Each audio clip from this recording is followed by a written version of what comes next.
Good day, everyone.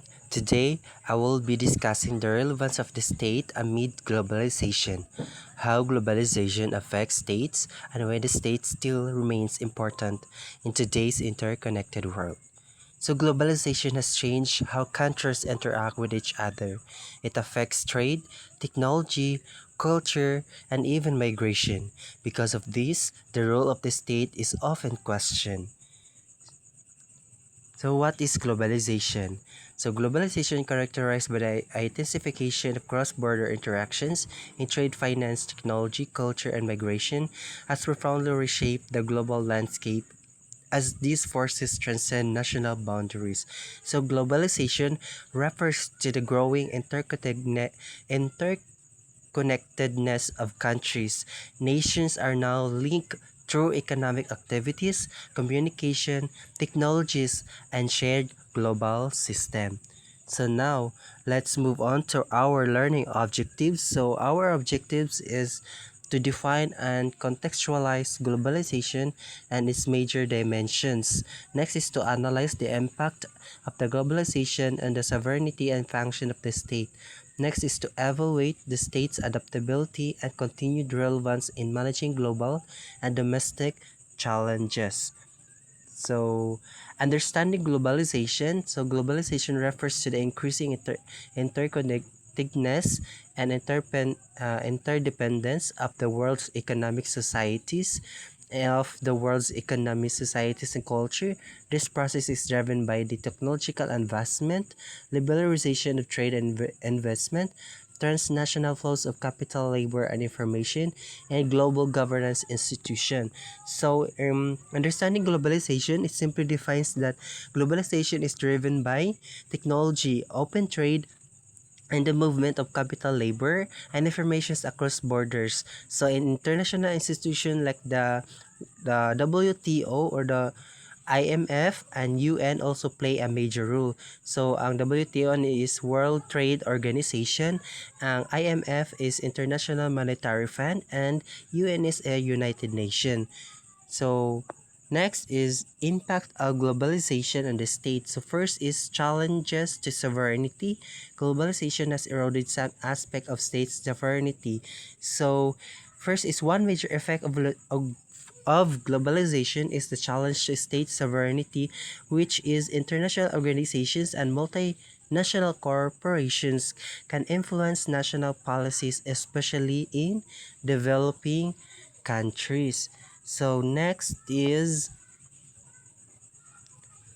trade agreements. So like for example, trade agreements and financial programs may limit the state's freedom to control its economy. For example, tariff restriction, and IMF conditions can affect government decisions. So that is one of the challenges to sovereignty. So next is the economic competition policy and conservatism. So states now compete in a global market, often leading to a race to the bottom in the taxation and regulation to attract foreign investment. So in these states, that states now compete globally to attract investment. This can lead to lower taxes and weaker regulation, which may affect labor rights and environmental protection. So, maapektuhan ang ato ang labor rights and environmental protection when there is an economic competition. So next is the cultural and social pressures. So in cultural and social pressures, it's global media and products can weaken local culture. Some countries worry about losing their national identity due to foreign influences. So ani nga time is kana bitang dili ta mo tangkilit sa ato ang kaguling ginama, which is kana mas dagan pa taog napalit nga ginama sa laing lugar, which is wala ta mi support sa tuang um sa tuang mga gipanggama nga mga kanbaron, like for example is the goods and the lifestyle, like this raises concerns about identity, especially in multi or post-colonial states. So in this impact of globalization is maapektuhan ang ato ang national identity tungod kay nahaluan na matag mga foreign influences.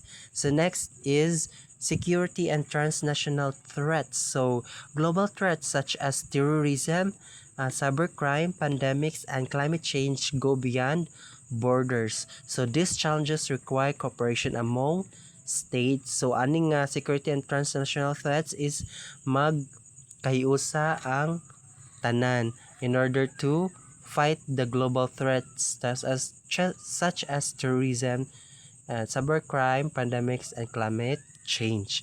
So the continued relevance of the state. So the relevance of the state, despite globalization, states still control education, healthcare, infrastructure, and law enforcement. During crises like COVID-19, governments lead the response.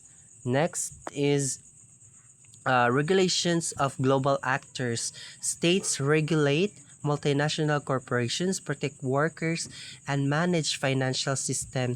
They also negotiate international agreements. So sa regulation of global actors is negotiate sila sa international agreements. So that is one of the relevance of the state. So next is the national identity and legitimacy, which is the states remains the main source of national identity and political legitimacy through citizenship, elections, and public institution. So always yun mo i-remember basta national identity and legitimacy is ang citizenship, elections, and public institution. So next is security and defense. So in security and defense, states are responsible for national defense, border control, and internal security.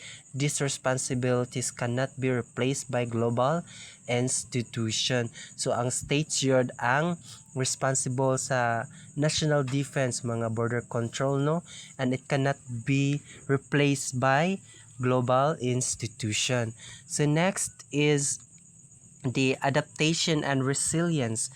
So many states adapt by joining regional groups like ASEAN or the EU and by improving technology and governance to compete globally. So makig-compete bitaw sa ASEAN Summit man siguro na siya nga term in investing in digital infrastructure. Mo invest ta para ang atoang technology is mas advanced and reforming governance structure to the more competitive globally para ang atoang government or governance is ma-competitive siya, dili siya mahimong weak.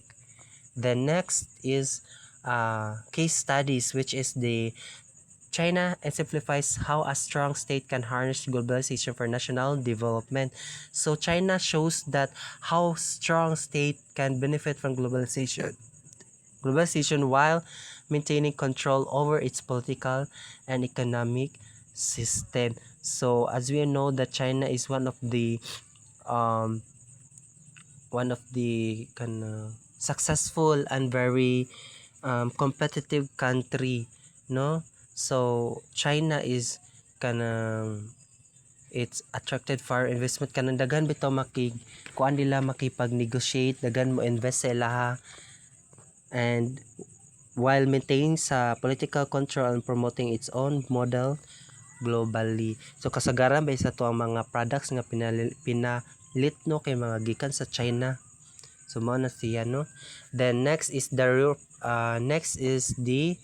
European Union member states. So in this Euro member states share some powers, but they still control important areas like defense, education, and social services.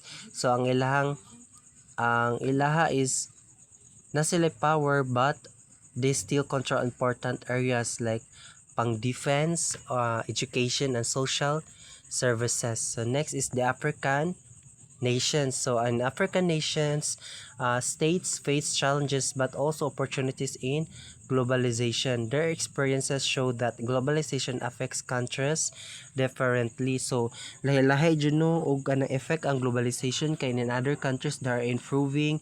Napiuban kay ang pagka-globalization kay misamot ang pagka-low sa ilang economy, mas misamot nagkakuan ang ilahang mga foreign investment kanang wala na kuan. So sa tungod po sa globalization is more bitag ni ubang countries kay mawala na bitong mga investors kay syempre na naman diha ang competition no, so economic competition, so mangita dyan ng mga investors kung asa sila mas maka-benefit. Then next is the conclusion.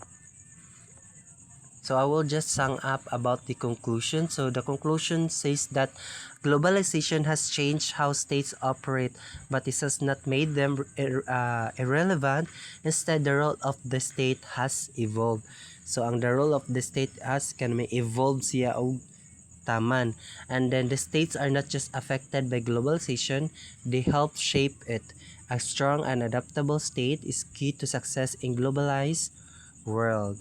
And thank you for listening. God bless us all and have a good day.